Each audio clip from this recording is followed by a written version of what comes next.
Hello everybody and welcome to this week's edition of the Royal Blue Podcast. I am Matt Jones. Joining me today is Connor O'Neill. After one defeat, Connor and Joe, Chris, Gav have all cried off. Can't be coming in to do podcasts anymore. 1 week into the season, what's going on? It's going to be a lonely season, isn't it, for me and you, if this is going to be the attitudes of the senior members of the Royal Blue Podcast panel. Absolutely. We're the battle-hardened ones, still here. Friday afternoon, watching Sean Dyche eventually turn up for his press conference. Yeah. We're going to go through it all now. But how are you, mate? Very good, not too bad. Obviously looking forward to an action-packed weekend of Premier League football. I think we're all back into the swing of things now, aren't we? And all waiting patiently for the return. Yeah. Everton, of course, have got the first away game of the season at Aston Villa on Sunday. As you said, we just watched Sean Dyche's press conference there. Plenty to go through as well. We started off though, Connor, with some news in regards to transfers this morning. Obviously we got Jack Harrison through the door early this week, which was great. But it emerged last night, and then we sort of corroborated those reports this morning that Everton have bid for Che Adams, roughly about 12 million to Southampton. As we sit here now recording on Friday afternoon, there's been no news yet whether that bid's going to be received or not, but it feels like it's gathering momentum and it feels like it's one that's going to get done. And Southampton's manager, Russell Martin, this morning as well, talking about it and sort of intimating that he sort of expects that Che Adams is going to leave the club. What are your thoughts on that? Because I know it's somebody who you've reported on this summer in regards to Everton's interest, and feels like someone you've been tracking for a while now. Yeah, I think I've been tracking him for a while since Kevin Thelwell's been at the club. I think he was obviously heavily linked last summer. Obviously, I think I've tried to make a move for him in January. But I think on both occasions, Southampton were quite clear in their stance that Che Adams was not for sale, and understandably so in January, because obviously at that point they were relegation rivals, and you're not going to sell to a relegation rival.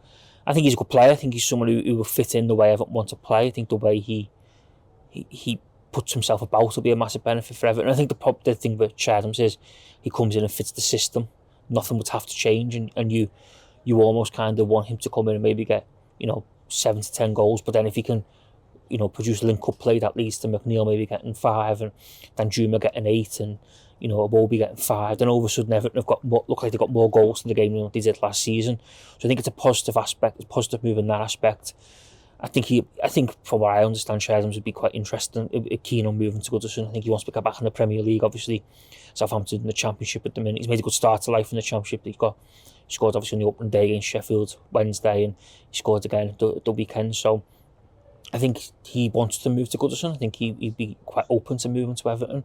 It's just whether now Everton can get a deal over the line with Southampton, and maybe I suspect they might have to raise their fee a little bit. I think 12 million might be, in Southampton's eyes, a little bit too small. I think maybe around the 15 million mark might be something that they would be interested in taking. But I thought the big thing was Russell Martin's comments this morning when he was talking about it, and although he maybe wasn't aware or just played dumb, said that he wasn't aware of any bid that had been made, but he hinted that he'd been planning for most of the summer for life without Che Adams, and even admitted in one paragraph that Adam Armstrong had more time than Che Adams this summer because quite simply didn't think Che Adams was going to be around. So that probably hints that Southampton believe he's on his way. I think now that the battle for Everton is just agreeing a deal and perhaps having to maybe find £3 million more to get a deal over the line for Che Adams. Yeah, I think he's one of those players, isn't he, that you look at and you're right in terms of the system and the way Everton play. Because we've seen with Neil Maupay, haven't we, since he came to the football club, that while he's got his virtues as a footballer, he's so ill suited to the way in which Sean Dyche wants to play, isn't he? And if you're gonna look for a striker who is ideal for that, it is Calvert-Lewin. So I think in that sense, I sort of look at Adams and think if you're gonna like put strikers on like a chart of whether they're the small and mobile and drop in, or the tall and range you want to get in the box all the time, he feels like he's right in the middle of that, doesn't he? Yeah. He feels very much like he's a player you'd look at and you'd say, well, he's not got like one outstanding attribute. We'd say like Calvert-Lewin, like great in the air, great at attacking the ball in the box. There is his fortes. Adams, you don't really look at and go, he's not probably like the quickest, he's not the strongest, he's not the tallest, but all round he feels like a really good player who will get the ball into feet. He can spin him behind a little bit. He'll work hard and put himself about, and he can just come in at times when Dom's not fit, when you've got to go away from home and just battle and cling on a little. But he feels like a player who, say if we had him in the team on Saturday and Calvert-Lewin on Sunday and Calvert-Lewin wasn't playing, then he could just give you that little bit of something extra and a bit more of a presence at the top end of the pitch that we just don't have when Dom's not there. I think the big thing for me is that he's proven Premier League ready. Yeah. He's proven, like people will point and say, he was part of a side that was relegated last season. But so was a midfielder who's just gone for nearly 60 million quid to Chelsea. So Yeah. you can't always have that argument. I don't think, because there are, and look to speak for very good players who've gone to, you think of Wijnaldum was relegated at Newcastle, went to Liverpool and was superb. James Maddison was relegated at Leicester, but still Tottenham paid 50 million for him, and he's a great player. You know what I mean? So I don't think that argument carries as much weight as maybe what it might have done a couple of years ago.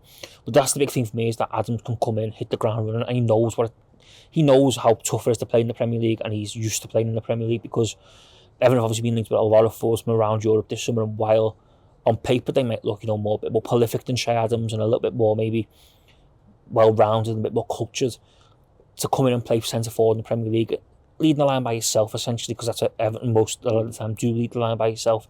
It's a big ask and it's a tough ask. So to have someone like Shea Adams, who's used to playing in the Premier League, used to the physicality that playing in the Premier League brings, he'll be able to just come in and hit the ground running. Obviously, it's great as well that he's been playing. He's been playing for Southampton in recent weeks, because he comes in ready and he comes in fresh, and hopefully he can hit the ground running. That's the big thing for me, because you think of like people like Beto and stuff like that, who a bit more prolific and maybe a bit more kind of well-rounded, a bit more about them in terms of a class and what you want to see on the eye. But there's the question marks whether he will be able to adjust to Premier League football, and if he does adjust, how long does it take him to adjust? Everton aren't really in the situation now, and we saw this last week, didn't we, with Neil Maupay against Fulham, where you can't miss 4 chances like that in a Premier League game, because you will get punished. Never got punished by, if we're being honest, one of the lesser sides in the Premier League. So against other clubs where you might only get 3 of them chances or 2 of them chances, you've got to be clinical. You've got to be be able to put the ball in the back of the net. Shea Adams is someone who's done that in the Premier League. Okay, not prolifically, but he has done that.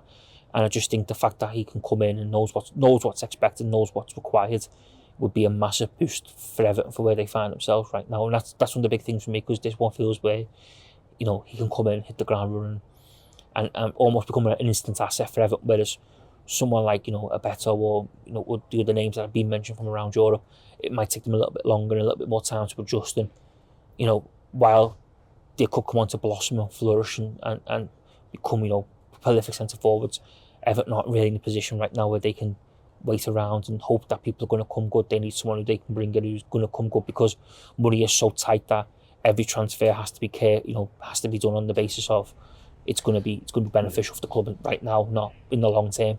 Yeah, he's plug-in and play, isn't he? Like when you look at someone like Jimity, who Dyche said himself in his press conference today, didn't he, that he's going to be a slow burner and it's going to take him a lot of time. And he sort of hinted that he probably wouldn't even be involved at the weekend. Like when you think of him, when you think of him as well, I think Dyche said last week, didn't he, that it's almost like they've signed him now, because if they let him have another year of sport or another 2 years, he could be out beyond Everton's reach. So they want to get him in now, so that he's theirs for when he does blossom in a couple of years, which is superb. But they now also needs addressing. Yeah, absolutely, and I think you're absolutely right. And what I like about him as well is that I think whenever I've seen, you're at the match, or you're out and about, and you see Shea Adams just go for Southampton, and then you watch the highlights a bit later on Match of the Day, you never quite know what type of goal it's going to be. Like, he feels like he scores loads of different types of goals. Like sometimes, I think he scored a couple at Leicester last season, which are headers from crosses. I remember scoring a goal against Manchester City a couple of years ago, where he was like from 40 yards out and nearly lobbed Everton. Like, he feels like a player who can just do a little bit of everything, like I said, and that should serve as well. And of course, Connor, most importantly, his middle name is Everton. Of course. No one to determine there's an action there, isn't there? Well, if there was a transfer that was a match made in heaven, then it is this one. Not Everton's need for a centre forward. The fact of his middle name is what is most important. But no, I just think it'd be a really sensible signing. I think when you look at Everton's transfer business in recent times, sensible is not a word that you would have used to describe signings. Erratic or other words are being much more used. But I just think it'd be sensible. I think it's a proven Premier League player, similar to Jack Harrison. You know what you're going to get. You know what I mean.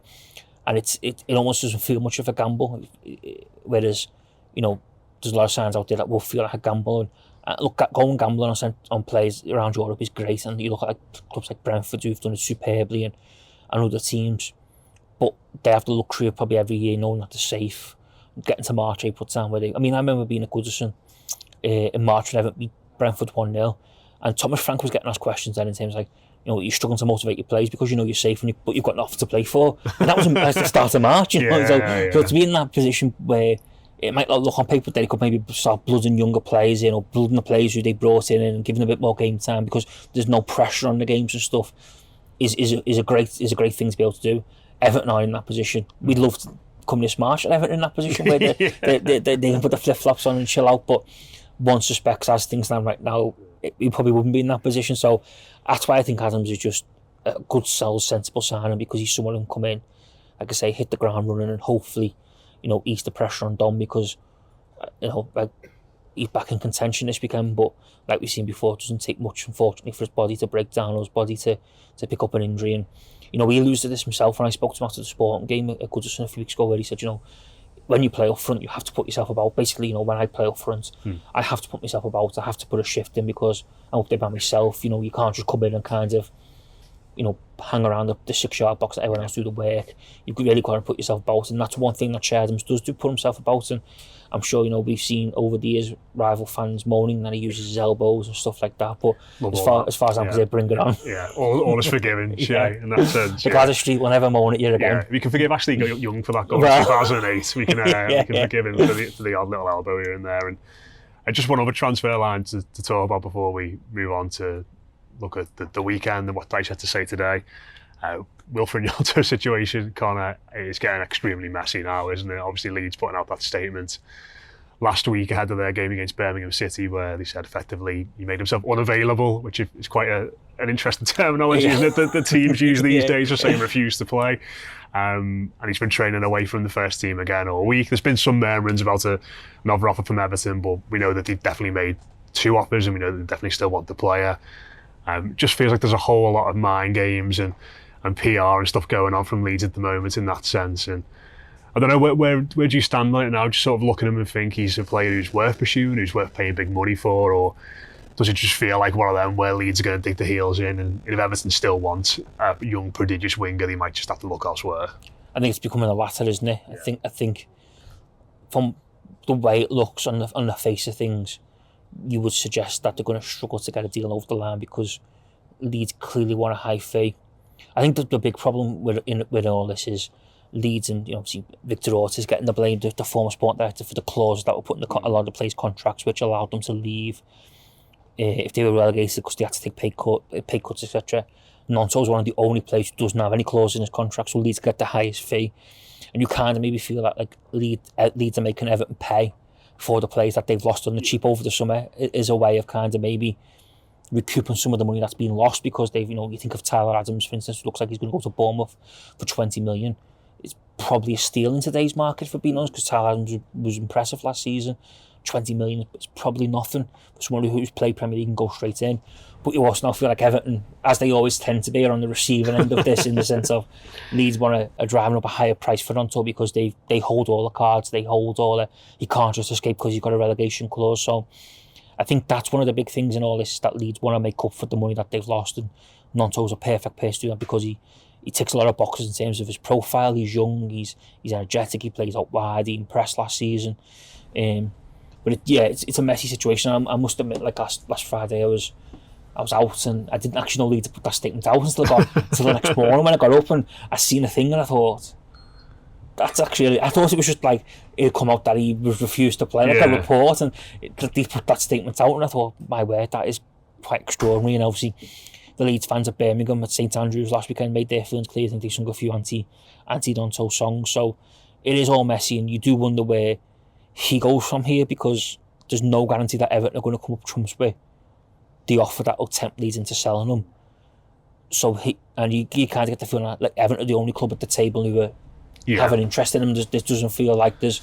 I know Tottenham abused it earlier this week, but there's been very little spoken about that since. So it kind of feels like Everton are the only club at the table, but there's no guarantee that Everton eventually going to come up trumps with what's going to be required to get to make Leeds do a deal. And it just seems all very messy. And the thing for Everton as well, doesn't help he's not actually training properly and playing either. Yeah, of course, yeah. Because, the next 2 weeks play out like that, then he's missed 2 weeks of training, so when he comes in, he's probably already playing catch-up in terms of his fitness and where Sean Dyche wants his fitness to be and stuff like that. So there's also that aspect of, if it does happen, he's going to take time to catch up, because by the looks of it, he's not going to be involved, and I don't think he'll be involved tonight for them either. I think Farke said he's not even under consideration or under thinking. So yeah, it's incredibly messy, and I think it's one that you can't see being resolved anytime soon, because you don't see how Everton, unless they, try and broker a deal where they maybe pay a higher fee but more instalments or something along them lines, you can't see how at the minute it's going to become a transfer that'll be completed anytime soon, which it's an incredibly brave move by Gnonto by mine to do what he's done. Yeah, because absolutely. He's a young lad Yeah. who did okay last season in spells and impressed, but there was also times where you looked at him and thought maybe thinks he's a bit better than what he is, that lad, and he needs to remember that his team's fighting relegation. Yeah. So it's an incredibly brave move to basically say, like, I'm out, you know what I mean? Like, I want to be sold and you're not selling me, so I'm out. So I think that aspect of it is quite remarkable, but yeah, it's one that you hope will be Definitely, resolved yeah. some way or another. But it's one that you can see dragging right onto deadline day and maybe trying to work something. But you would like to think that I would like to hope that maybe by next week, if Everton leads are nowhere near valuation or in terms of structured deals and stuff in what they both want, or what Everton are willing to pay and what Leeds want, then Everton just move on and go and pursue with the target, because you don't want this running into a long saga and then we get to the end of the window and Gnonto remains a Leeds player and Everton don't bring in a winger, and it's then like the old classic of, well, we spent 4 weeks trying to pursue Gnonto and we never got nowhere, and unfortunately that meant that we couldn't get no one else in.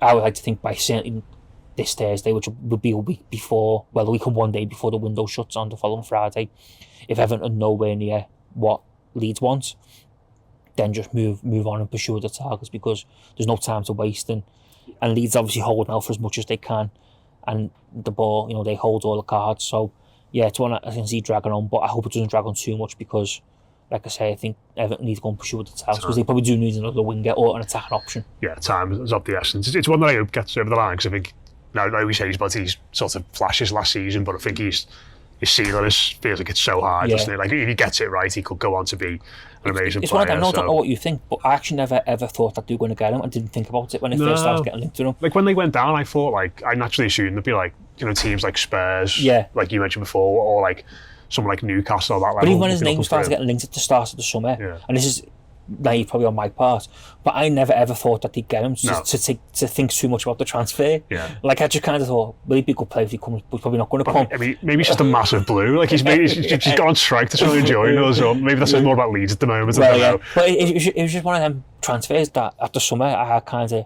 not no interest in, so obviously in this job you have to take every interest in all transfers, but it kind of felt like a deal that Everton were never going to get done, and it was just a bit like pie in the sky stuff that, but so I never really took that much interest and thought about him becoming an Everton player. It's only the last week where it seemed he got a lot serious and a lot closer, and Everton clearly do want him.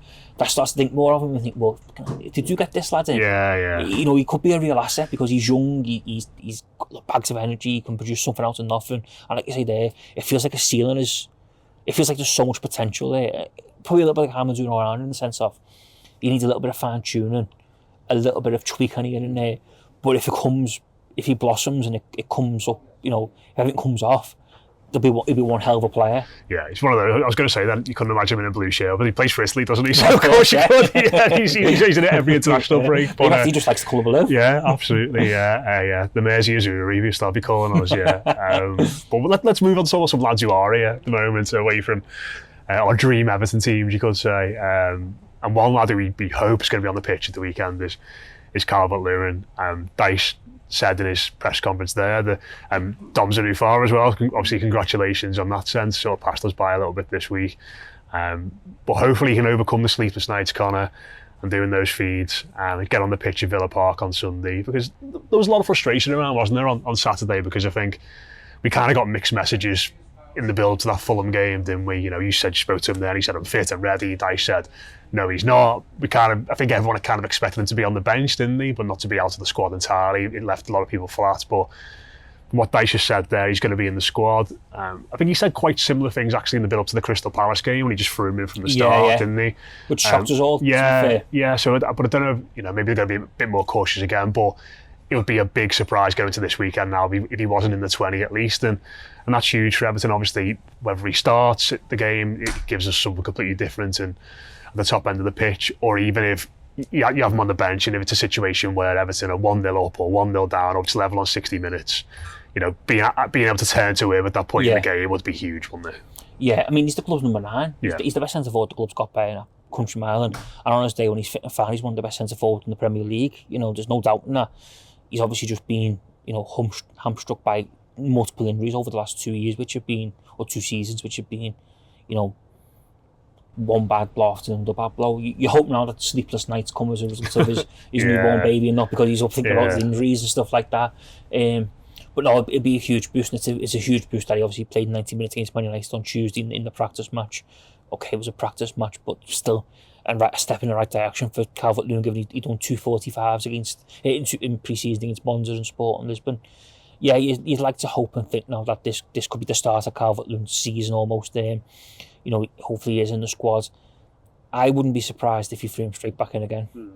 I agree, yeah. I think after Palace last season, when I was fully of the opinion that he would be on the bench and it'd be maybe the last half an hour, 20 minutes, he put him straight in. And he basically played 90 minutes that day. He only got brought off whenever we're trying to kill the game in stoppage time because they were down to 10 men and under pressure. So I wouldn't be surprised if he put him straight back in. And I think that'd be a massive boost for Everton. It feels like Dyche's of that mindset where, like, he's been holding him back. Well, he held him back last season until he's like, right, you're ready to start a match now. Yeah. Like, you're not just going to come off the bench and like be introduced midway into a game. It's like, right, you're not getting anywhere near the pitch until I can name you in the starting 11, and then we'll go from there. And it sort of feels like maybe he's done that again, which would bode well for him starting this weekend. I think it's one of them as well, isn't it? The sense of, and I said this on Monday, where there's 2 levels of fitness. I think he is, mad as this sounds, in the sense of there's probably a level that Calvert-Lewin believes he has to be at to play for Everton and play Premier League, and perhaps maybe that he's had to get to before. But I think now with Sean Dyche, he's got another level of fitness that he believes players have to be at to be able to play for him and start for him and play in the Premier League. So I think Calvert-Lewin's clearly around sport and hit the baseline of maybe where in recent seasons he'd have got to, he'd been back in contention, he'd been back in the team, but he's had to do another maybe a week, 10 days training to get to the Sean Dyche level of fitness and play 90 minutes against Man United, the practice match, to show that actually, no, I can start games and I, you know, can be more than an impact sub. And I think, you know, when you look at it like that, that's probably quite wise of Sean Dyche, because you can't just keep playing him for 20 minutes every week. You know, you can't keep putting him on for half an hour every week. He's got to be able to start games at some point. So you would like to hope that the way Sean Dyche is managing is going to pay off now. And you also hope as well that you just get some luck, Calvert-Lewin, because I know a lot gets said and a lot's been written about Dominic Calvert-Lewin and his injuries and stuff like that. But I genuinely see the opposite way, and I see, you know, I've spoken to him on a couple of occasions now, and, you know, you couldn't wish to meet a nicer lad, but you also couldn't meet someone who speaks with refreshing honesty. And he has been genuinely as gutted as anyone that he's not been able to get in the pitch. You know, I spoke to him last season after the Crystal Palace game when he come back, and, you know, he spoke about how much of a struggle it had been mentally for him. Like, he couldn't get on the pitch, he couldn't play. I spoke to him after the Sporting game, and he was saying, you know, again, that watching from the stands, you know, the final couple of games was really tough for him, and, you know, you want to be out there and you want to be a part of it, and he wants to be the leader and drag the team over the line. And now he sees himself as a senior player, even though he's 26, and stuff like that. You know, you really warm to him and you want him to do well, and I think now you just hope that he gets a bit of luck and his body holds up, and what the work that, because don't forget, this has been a long process for Dominic Calvert-Lewin, which started in June, late May, early June, when he decides to go to Germany to the clinic in Munich and basically try and work on developing up his body and understanding why the injuries are happening, ways in which they can prevent it. So obviously he's done that, and he'd come back to pre-season. Obviously then they held him back for the friendlies, but he's still been training and stuff. So hopefully this will be the start of Calvert-Lewin's season now, but just having him in and around the squad, I think, is a massive boost for Everton. And, you know, put it this way, and I think we've all said this over time, but if he played 80% of the games this season, you'll bank on Everton being comfortably mid-table. Yeah. You know, if he plays last Saturday, he scores at least 2. Yeah. You know, it's as simple as that, and that probably puts Everton soon up at half time and out of sight. And that's how crucial he is, you know, effectively to this team. So you just hope now this will be the start of him coming in, and, you know, now I've said he'll probably be on the bench. I might not see him at all. I mean, that'll be fine as well, you know, as well. But just have him back and involved, and the fact that he's back in Sean Dyche, I kind of think is a big thing, because when I spoke to Sean Dyche after the Sporting game, it appeared then that he wasn't in Sean Dyche's thinking for Fulham and for games moving forward. He still had a way to go to get himself in that thinking. So the fact, since, you know, less than 2 weeks on now, he's got himself back into Sean Dyche's thinking is a real positive, because you suspect it takes a lot to get into Sean Dyche's thinking. Yeah, absolutely. And Aston Villa, Villa Park. My first away game was in Villa Park, so I always quite enjoy it when we go there. Never been to Villa Park. Never been to Villa Park. That surprises me a lot. What was your first away game? It was Blackburn many years ago. Do you remember what the score was? We won 1-0. Who scored? I think it was. Oh no, sorry, was it 3-2? And we was 2-0 up. Yeah. Kale scored. Yeah, right. In front of the away end. Yeah. We scored late on at the death. I think Jason Roberts scored an absolute wonder goal for them that day, and Zonzi scored one as well. And Zonzi did score. Yeah. We're going down the rabbit hole here. But, Magic on Street talking about away days. Well, I had my one was Lescott scored for us early, and then Gabby Bonlahor, of course, scored the equaliser, 1-1. James Vaughan was amazing that night as well. Thought he was going to be, well, he would have been the next big thing, if it wasn't for injuries. But just one of those grounds, isn't it? Like you look back at Everton players Everton teams down the years, and like we've had some like really good days there. You know, I always go back to like the 3-1 under Moyes 2004-05 season where we completely outplayed them. Lukaku and Osman scoring in 2013 as well, and that yellow kit. Yeah, of course, 2-0. Yeah, it was fantastic. Obviously, we had some great battles with them, didn't we? When it was Moyes' team against 3-3. Martin O'Neill's team. Yeah. I think James Milner scored a free kick. Pinar scored a couple of amazing goals down there. And I also remember, and I hope this bodes well, as opposed to last year when we played him in the first away game, we got beat 2-1. But we went there one year, second game, it was 2012 actually, after Fellaini had scored against United. Of course, the white kit. And we were 3-0 up at half time, and the away end was bouncing. It didn't have a care in the world that day, but feels like it's going to be a lot tougher of an assignment on Sunday. And I don't know about you, but I was watching that Newcastle Villa game at the weekend and watching those goals going for Newcastle in the second half, and I was like, is this good for Everton? Is this good for Everton or not? Because in the one sense you want them to be demoralised and downtrodden, but you're also worried about getting that reaction when you're going into the game this weekend. 100%. I think it was quite interesting as well, because I don't know if anyone will have seen this, but Alex Ferguson was on NBC before United Wolves on Monday night, and he got asked who's impressed him most in the opening weekend, and he said Aston Villa. And he said that they should never been beaten 5-1, and at spells they looked really good. And I thought, that's quite interesting, who might have Fergie around football, but I just thought that was quite interesting from a former manager's perspective, that he was so impressed with them. And I think there was certain elements that they did do at St James's Park that were quite good. And there's obviously a lot of talk around them because they've made some high profile signs. Obviously Torres is probably the most high profile who brought in from Villarreal, given his standing in the game. But I think the thing with Villa was, and I'm going away a little bit from the game either, but they showed the ruthless side that Everton should have showed last season, in the sense of they clearly knew it was going nowhere with Gerrard, and they knew that basically it was just going one way, and that way was the wrong way basically, and they ruthlessly got rid of him, and they went and got a genuine world-class manager. And I think Emery's absolutely superb. I thought he was harshly treated at Arsenal, and just wrong place, wrong time I think for him, got him in, and then the fact he was able to work with them during that 7-week break and mould them into the team he wanted to be. It was no surprise at the second half of the season they were so good and they were so effective. And you think they were, was it 6 points behind Everton when they sacked Gerrard? And they ended up finishing in a European place by the time the season finished. And they picked up some pretty good. So I think they showed Everton how it's done last season, because if we're being brutally honest, Everton should have sacked Lampard after Bournemouth before the World Cup, got a new manager and give him 7 weeks with the team rather than, because I think we all knew what way it was going. We just hoped it wasn't going to go that way.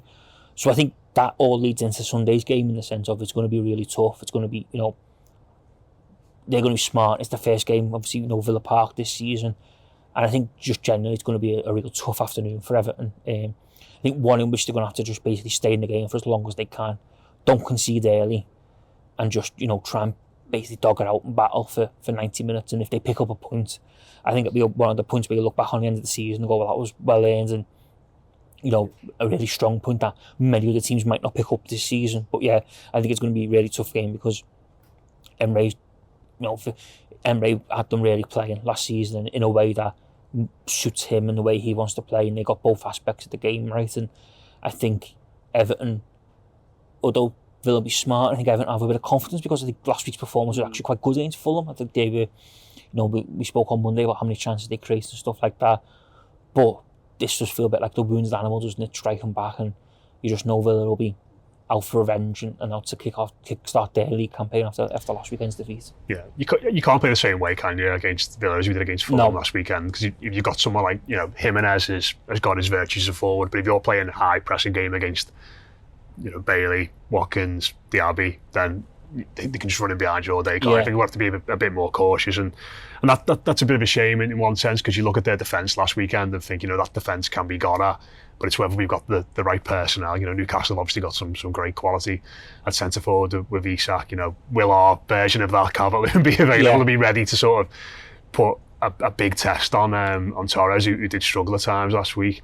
But, and I can't believe I'm going to say this, Connor, can we take some encouragement from the away record? Because at the end of last season, despite being awful for the majority of the campaign, I think from Manchester United onwards, we were just talking before we started recording, Everton didn't lose an away game. A lot of draws in there, admittedly, and that one standout win at Brighton, but they proved themselves a bit of a tougher nut to crack on the road on the dice last year.